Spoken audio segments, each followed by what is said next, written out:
The topic of today's panel is From Wild West to Established Alpha, How to Succeed in Today's Competitive and Diversified Market. A quick introduction. My name is Elena Mervine, and I am a partner at CohnReznick's Transaction Advisory. For 11 years, during my 11 years in CohnReznick, I've been focusing on financial due diligence and quality of earnings. So now I will ask our panelists to introduce themselves separately, and then we can kick this off. Hi, everyone. My name is Caroline Kung. I'm the founding partner of SagePath Capital. We are an independent sponsor. Our team is composed of seasoned institutional investors from large private equity firms, and we want to take more of an entrepreneurial spin to the deal-making approach. By way of background, I've been investing in lower middle market private equity for the last 15 years or so, including a decade at HIG, where I was focused on lower middle market buyouts. At SagePath Capital, we invest in business services, tech, and healthcare. Generally speaking, founder-run and family-led businesses doing 2 to 15 million of EBITDA. Thank you. Mark Hauser, Tamarix Capital. I founded Tamarix in 1993, so we've been doing this a very, very long time.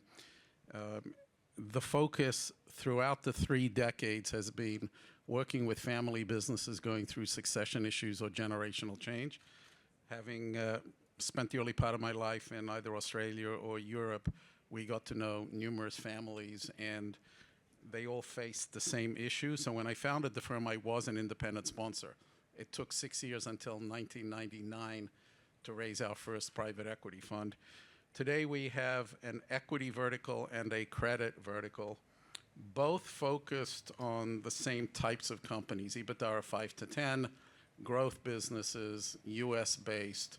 Where control is available and we want it, it goes to the private equity fund. Where control is not available or we're not interested, it goes to the private credit fund, which can do some equity. But what we found is the issues are the same in both funds. It's just in one fund we can really do what we want, and in the other fund we're a partner with whoever has control, and we're more perhaps persuasive and influential than control-oriented. My name is Drew Brantley. I am at Frisch Capital Partners. We're a boutique investment bank. We've been around for 28 years, almost as long as Mark's been doing this. And we work exclusively with independent sponsors, helping them raise equity and debt for their transactions. We're also a minority co-investor in all the deals that we do, but we work on deals between 3 and 15 million of EBITDA. It's kind of our sweet spot, but we've raised a lot more, we've raised less. So we can be flexible, but we really look to work with good independent sponsors that are in this for the long game. And so I'm happy to talk to anybody that has deals and is looking for capital, but also on the capital side, anybody that's looking for good deals, happy to talk there too. So yeah, that's us. Paul Marino, Sadis Goldberg. I'm a partner in our M&A and transaction advisory practice.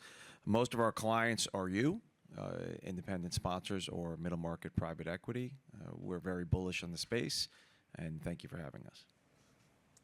Thank you. So at the beginning of 2024, just sitting here in January 2024, there were high hopes of an upswing in deal-making activity. However, it just seems like the high combination of the high interest rates, valuations, some of the uncertainties in political and economic activity brought this hesitation to M&A market, at least in the first half of 2024.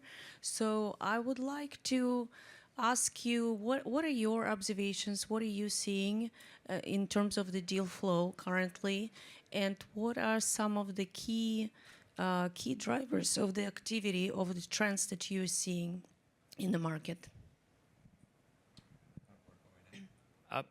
Yeah, I'll be happy to kick us off. So, I think we saw 2023, the second half of the year, we started to see a pretty big slowdown with interest rates coming up, concerns about recession, people being a lot more cautious. That spilled over into the first half of this year and has continued through this year.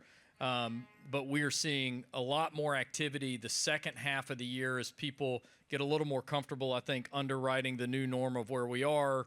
But I always say, look, our industry hates volatility and uncertainty. And right now, there's not just maybe one thing, but there's 3 or 4 or 5 or 8 things that are creating volatility and uncertainty. So there's still deals getting done, but people are being a lot more selective in the deals they're choosing to work on. And so, we're starting to see things pick back up, but I think, like a lot of people, have just been a lot more selective in the past 2 years in terms of the deals that we've chosen to take on, given a lot of the market conditions that we've been seeing. Yeah, I would echo what Drew said. There clearly is uncertainty. Yesterday, it was announced that unemployment has ticked up by 0.8. Interest rates are still high. The consumer's not spending. So one has to be careful. On the other hand, for us, deal flow, both on the equity side and the credit side, is huge. It has not slowed down. There are opportunities to sell. 2 weeks ago, on August 30, we sold an investment in a company called Playa Bowls, which is an acai and fruit bowl company. We made 1.48 times our entire private equity fund. And the competition to buy this business was extraordinary.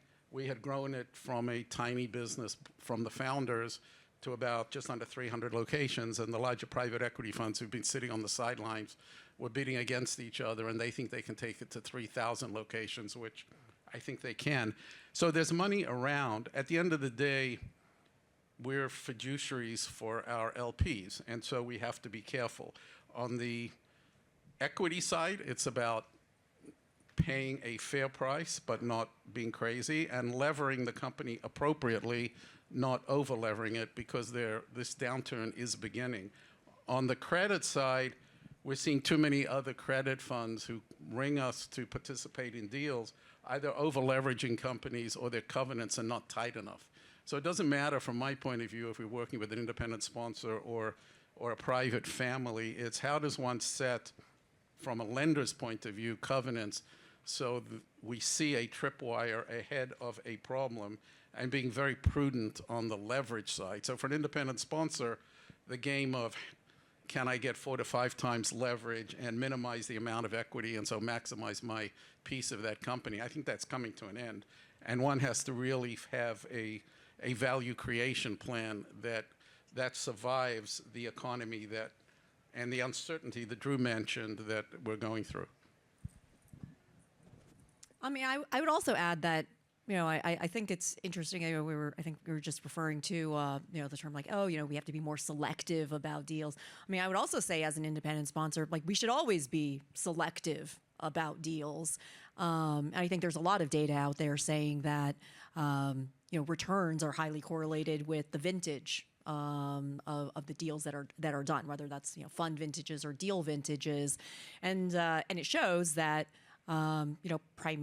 generally speaking, in a more recessionary leaning environment, that's when you are able to generate better returns. And if you think about it, it kind of makes sense. I mean, the sellers who are still selling in those environments, they're selling for a reason. Right? Maybe there's a forced transition. There's kind of a retirement that can't wait, and so there are kind of extenuating factors beyond just value, maximizing value, that I think can impact a sponsor's ability to get a good deal, structure the right deal, and I think that has ramifications for the returns that you ultimately generate.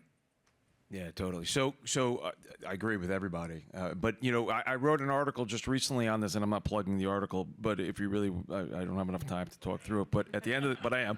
But the reason why I said, and I sent it to you, right? And it's all sentiment, right? Like how you feel is how you're going to transact. And there's a huge, right now, there's a bid-ask spread that is just, it's gaping. So, sellers are thinking it's worth 10, and buyers are thinking, no, dude, it's worth 7. And to your point, the people that are sitting on the sidelines who don't want to sell aren't selling. But there are people, there are sellers that have some sense of urgency, or it's like, I like to bother my kids in the morning to get ready for school. It's alacrity, right? I mean, it's a good SAT word. But at the end of the day, it's about urgency. And if there's no urgency to sell or urgency to buy, right, there's just you're not gonna meet in the middle. And that's where we are right now. Will it come back again? For sure, it's a cycle, right? But to your point, right, to Caroline's point, I mean, you're always looking for the best deal possible. So, I think when people feel better about things and sentiment and what's going to change that, I mean, this conference is pretty big, right? I mean, this conference is pretty packed. So, that's one of the indicators, right? That people are out looking for deals, that people are out talking about deals, that people want to do deals. And then it just becomes just kind of like a little pebble rolling down a hill, man. It just starts to snowball.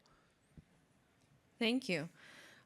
Just going back to what Mark said about value creation, businesses and investors alike are currently operating in a very uncertain and complex market with macroeconomic factors. We have geopolitical issues with no easy and quick solutions in sight. Some technological disruptions heightened by AI nowadays. All of that creates a need to reassess, maybe rethink the business models. And what should be considered in building a resilient business model that's fit for purpose in today's disruptive and competitive market? Yeah. All right. Go ahead, Mark. Yeah. You want me to go?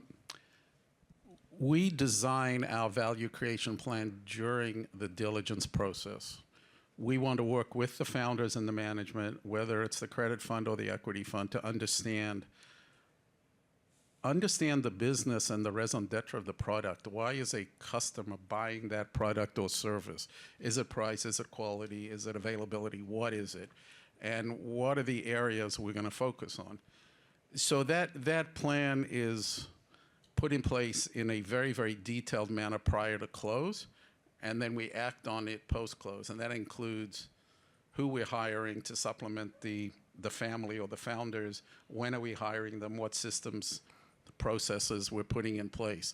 So it's not a game of I'm going to make an investment and go on to my next one because it's a rising tide and I'll do well. It's a game of working really hard with each company and pushing the right buttons. Now, the buttons here are perhaps more uncertain. If the business model relies on consumer expenditure, it's tricky. Will the consumer buy that product or service as unemployment increases and interest rates haven't come down?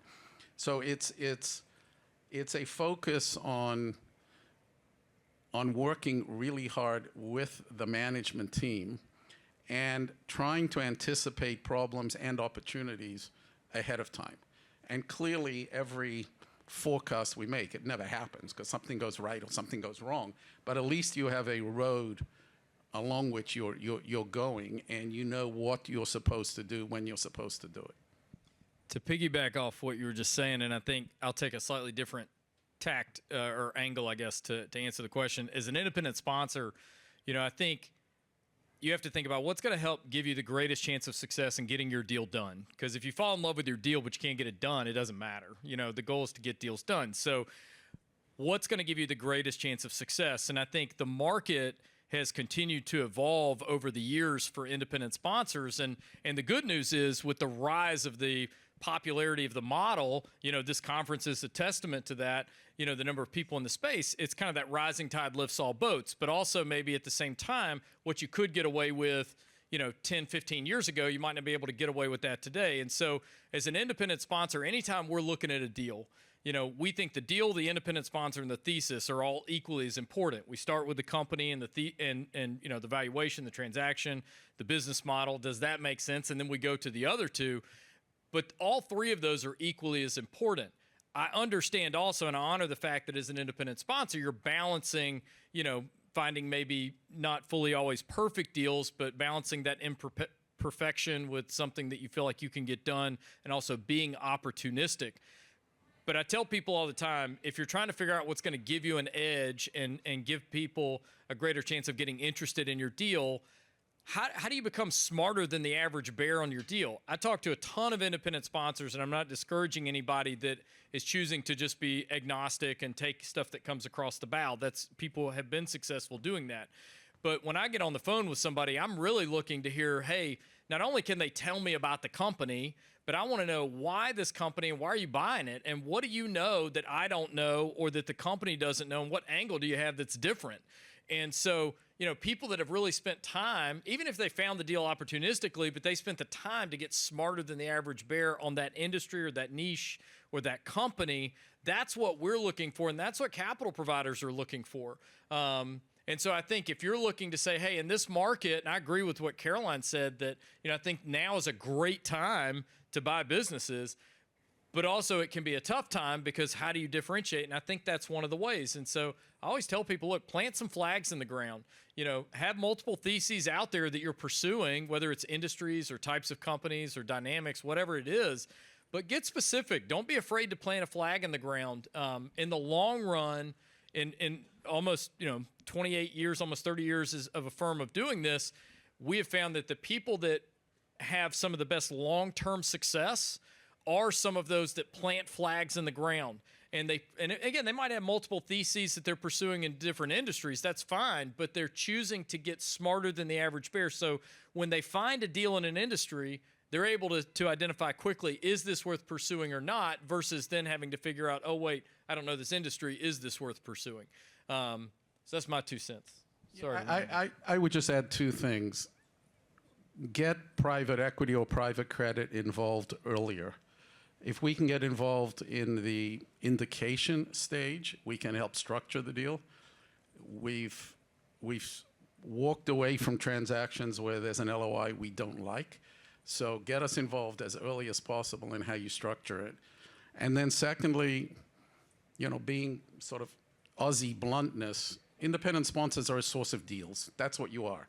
So it's a way for us to see more deals. Now, then comes question number 2.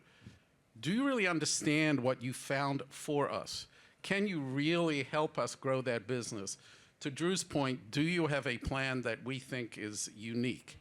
And clearly, we value those independent sponsors who say, we understand this business, we have a plan on how to grow it, we have an expertise.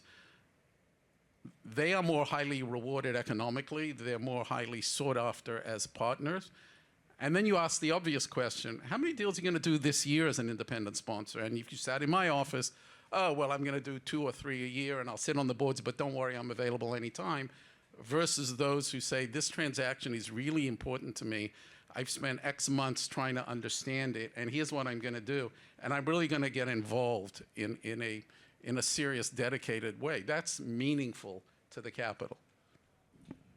Yeah, just to add, and again, this is from the service provider's point of view, right? Not an investor or an operator. But the one thing that I see that where people are successful is they already have an exit in mind. Like, so if you're an investor and you're thinking, I'm going to give Drew this money, right? And hey, Drew, when do you think we're going to get the money back? Or what's the natural exit for this company? And you're stammering, right? Not that you would. But if you have a problem answering that question, that's a big problem, right?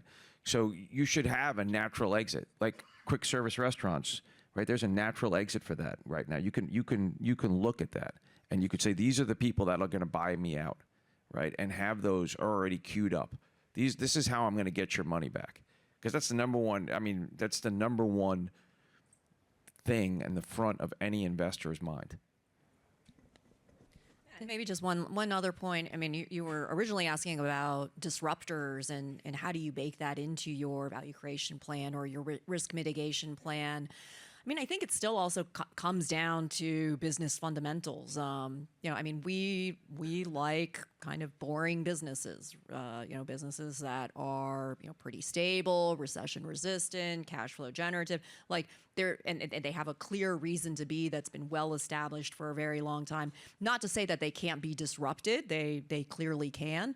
But I think it also just comes down to evaluating in a deep way, like what is the impact of a potential disruptor, and is it really real? Like we can kind of talk about things like like DTC models, right? That it became very popular, like 10 years ago, and everybody started pursuing the DTC model. But then there's so many kind of DTC, I don't know, orphans out there. We see a lot of DTC deals where the LTV to CAC still don't make sense. The businesses are still not really sustainably profitable.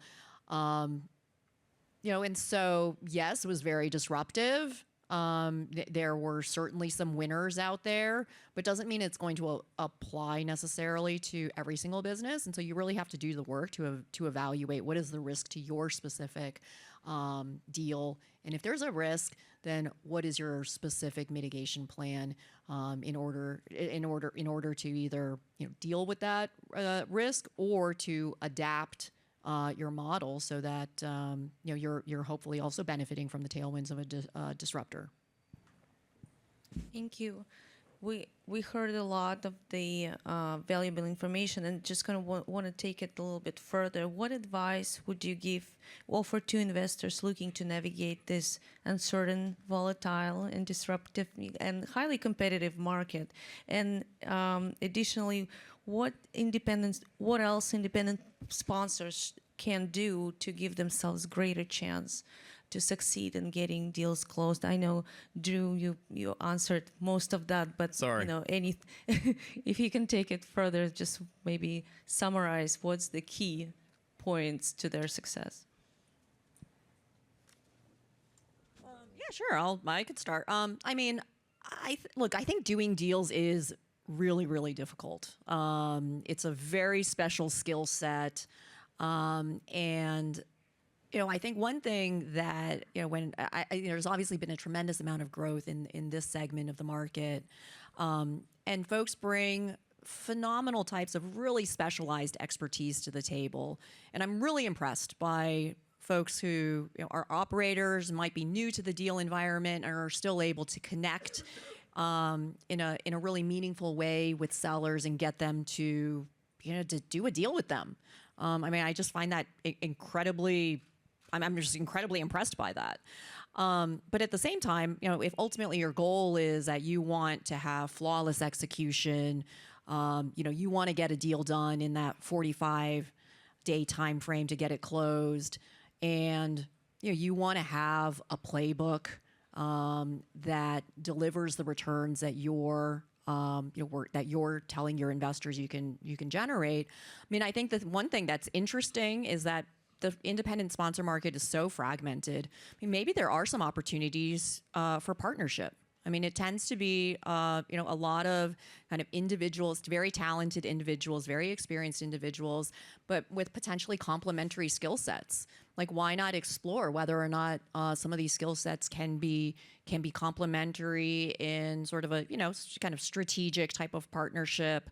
That's one of the things that we've been evaluating at SagePath, and I think that there are some interesting, kind of interesting initial green shoots, I would say, of interest, and we would certainly like to engage in more of those conversations, and if it's a way to increase the probability of getting a deal over the finish line with a high probability of financing, kind of flawless execution, and you get more brains and experience around the table to maximize the potential for success of your investment. That to me sounds like a win-win proposition. You've heard a lot this morning about business models and the economy. One thing we haven't touched on is people. And those who know me know that family and friends come first, and business is way down the list. But when it comes to managing a portfolio company, first and foremost is partnership with your partners. Whether it's an independent sponsor or a co-investor, it's how do you treat each other? How do you communicate with each other? How do you work together? And then when it comes to the management, I've seen statistics for over 35 years that you ask private equity firms, what did they do poorly? And the answer always is, we waited too long to get rid of the CEO. That's the standard answer. He or she was a really nice person. What's that? Totally agree with that. Yeah. So in one of our companies, we replaced the leader 3 times in 14 months. We were wrong twice. Once I remember saying, I got a pebble in my shoe about this person, but I'm not sure. And I should have listened to my instinct. So yes, the business model, the value plan, the disruptions, the competition is all important. But at the end of the day, it's people. Who's running the business? What is their competence level? Are they capable of doing what they're going to do? Are they going to speak with you about problems that they're facing? And how do you survive and thrive together? And to me, whether it's a partner with a co-investor, an independent sponsor, or a management team, that's the key to success. Yeah, I just want to say that is 100% correct. I mean, we've seen two deals we've been involved in.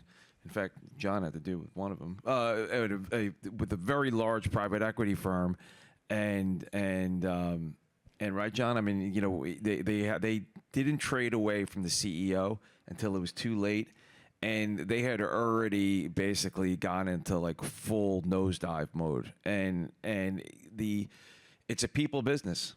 Like I said before, sentiment controls how you feel about something, how you're doing, whatever it is. And that's the largest, to me, that's the biggest mistake people make, is that right there. They don't trade away from somebody right away.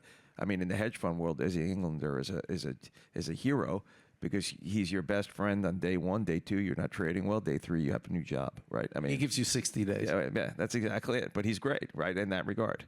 Human capital. I'll kind of add to the discussion about, you know, what can we do to give ourselves an edge or to differentiate today or to be successful. And I think Caroline, I want to echo what Caroline said earlier in the panel about discipline. I think it's really important for independent sponsors to be disciplined. I understand though that there's also the desire to the need and the want to get deals done, because if you don't get deals done, you're not going to be able to keep doing it forever. So there's two things that I think are important if you're starting out and if you're new to being an independent sponsor, and that's one, time, and two is runway. You know, one, you got to have some runway. This is not a get quick rich scheme. It can be very lucrative, but it takes time. You know, if you're looking for get quick rich, I got some oceanfront property in Arizona I'll sell you. But you know, but having that discipline is what's going to help you be successful in the long run.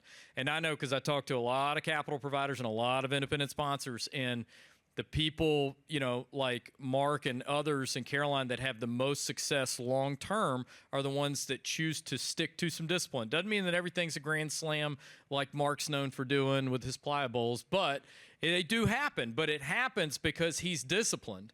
And so I think from you know, if you're starting out, there's a lot of statistics out there, and right or wrong, but I hear from a lot of people, the average independent sponsor takes about 18 months to get your first deal done. It always takes longer than you think. As somebody that, before I got into this line of work, I was an entrepreneur that started 4 different companies. Sold a few that worked well, shut a few down that didn't work, okay? That's just the reality of it. And so, but everything takes longer, takes more time, more energy, more money, and more effort than you think it is. And being an independent sponsor is no different. So give yourself the time on the front end and the discipline to not fall in love with a deal so bad that you have to get one done. Fall in love with the discipline of the thesis and the other things that you're wanting to do, because long term, that's going to pay off the most for you, I think. But it's hard to do. I get that. So This is great. Thank you so much. I would like to open the room for your questions. Please raise your hand, and we have plenty of time to address your questions.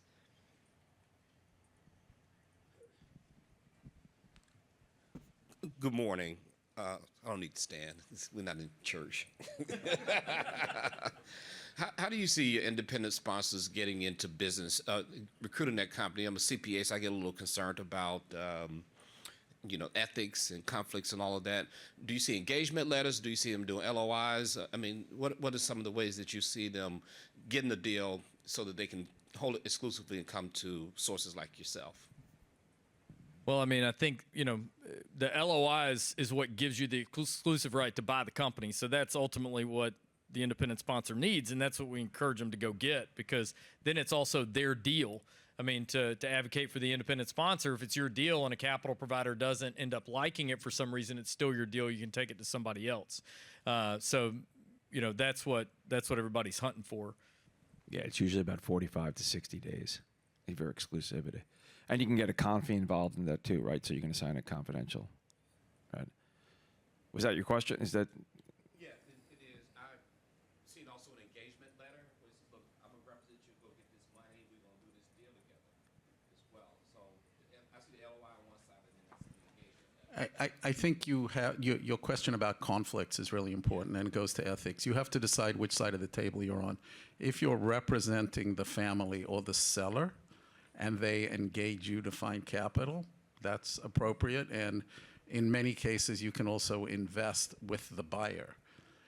But you cannot then be the buyer because you need an independent third-party valuation of the business that you're selling. Thank you. Any other questions?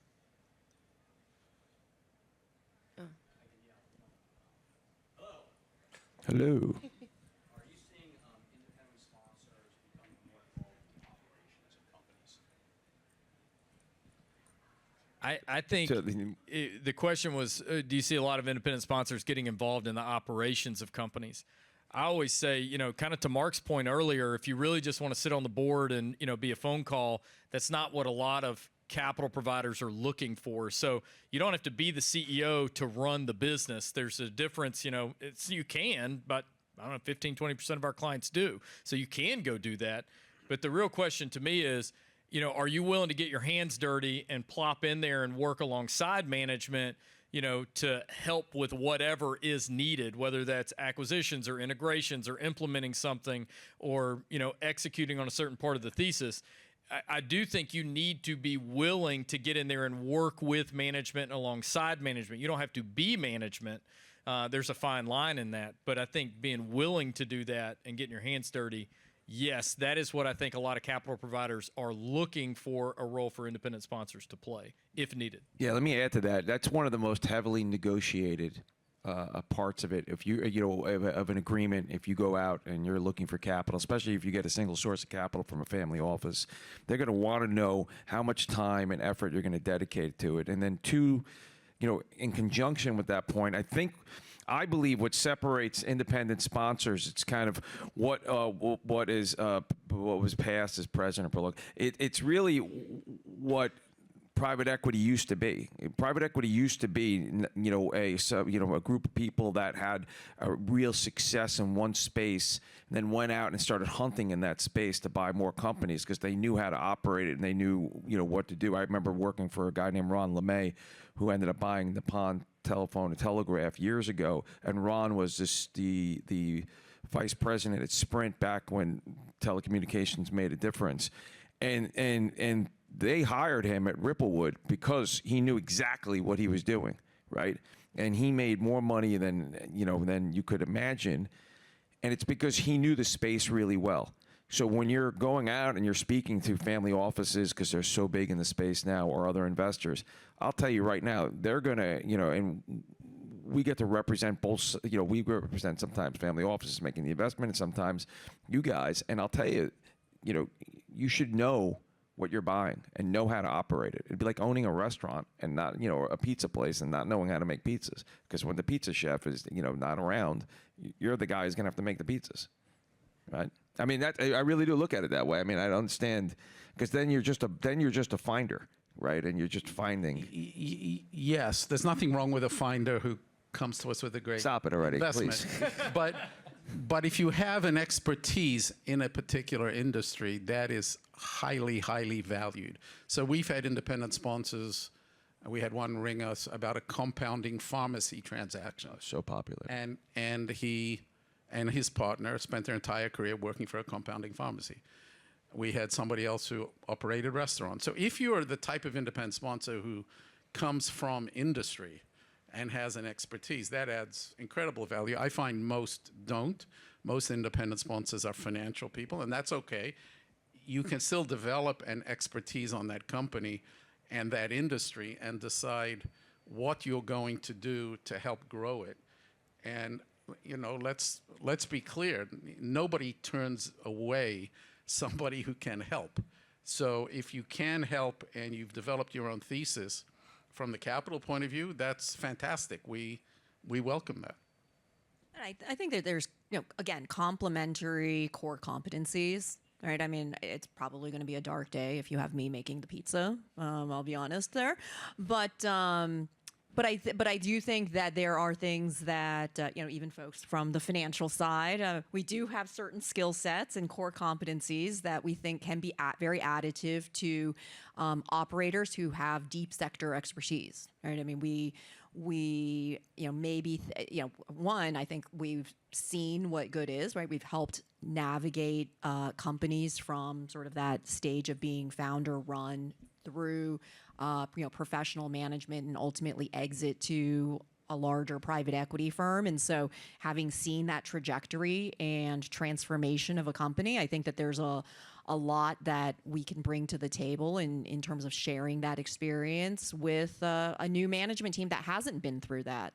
And then I think that there are just a lot of operational best practices. They may not necessarily be, hey, how to make the best pizza dough, right? But like, how should we think about structuring a new sales team, right? If we want to, think about a quota and incentive plan, and how should we think about investments in farmers versus hunters? How should we think about, pipeline conversion rates or sales team productivity stats? Like, what's good? I mean, those are all things that I think a lot of financial people, tend to have seen work very well and poorly at different companies. And so I think we can shed some light on that can be valuable also to enhance the performance of a company. Thank you. Really great perspective here. Do we have another time for another question? Well, if you do, I have a question. Okay. Can you go over some of the reasons, in your view, based on your experience, as to why independent sponsors sometimes are able to prevail in a competitive process? It's happened a little bit more in recent, couple of years, maybe. I have my own ideas, but I'd love to hear yours. Want to go? The top two in my mind, one, it's price, and you get advisors to families willing to take the bet that independent sponsor can find capital.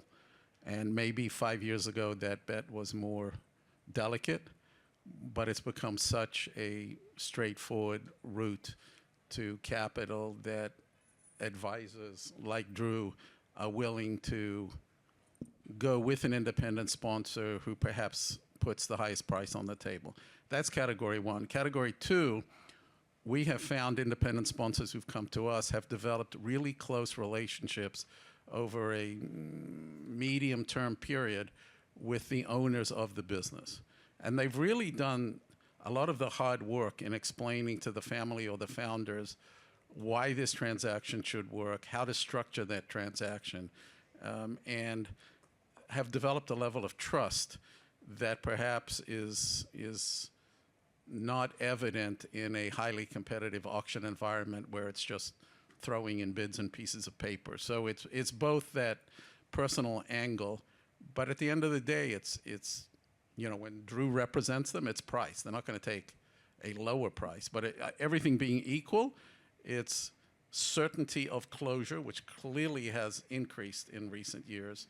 And if the family or the founders are going to keep a minority piece, which they do in all of our transactions, are these the types of people that they want to work with? Because each side is vetting the other. Yeah, just to add to what Mark's saying, if an independent sponsor, if you find yourself just paying the most in an auction, it's probably going to be harder to get that deal funded because, you're going to be probably outpacing with your economics getting layered on. It's going to be harder to find capital that's willing to fund that same deal if you're just outbidding people just to win something. But if there's discipline around it, and I think where a lot of people, Clemente, to kind of echo what Mark was saying, people want to sell. If price is the highest thing, might not be the best deal for an independent sponsor. But if somebody wants to sell to somebody for a reason, they trust you, they think they're going to be a good steward of the business, or you've got industry expertise like Mark was describing earlier, that's how a lot of independent sponsors end up building that relationship with those sellers. And also, a lot of independent sponsors candidly end up doing a great job hanging around the hoop. Yeah, I was about to say that, man. Probably like 20% of our deals, it's like the deal fell apart and there's nobody left standing, and they're still there going, hey, I'm here. Or no just means not yet, right? I Yeah. mean, yeah. So just to add to that, I know we got to wrap up. I mean, I would say the biggest reason why is because you, the independent sponsor, connect with the seller better, and you're looking at, for all intent and purpose, sellers who are generally first gen, family run, close knit groups. You're not going to fire Uncle Bill the first day. You're gonna Day 4. day 4 maybe, because he hangs out at the bar all the time. No, but at the end of the day, that's really to me that your biggest leg up is you, right? You know the space, you can get in, you're hanging out with the seller, and there's a commonality, and you see eye to eye, as opposed to a private equity firm, which is which might be 1 or 2 steps removed from that. So. Thank you. I think our time is up. It was really appreciate sharing your perspective. It was a great panel, and let's give them a round of applause.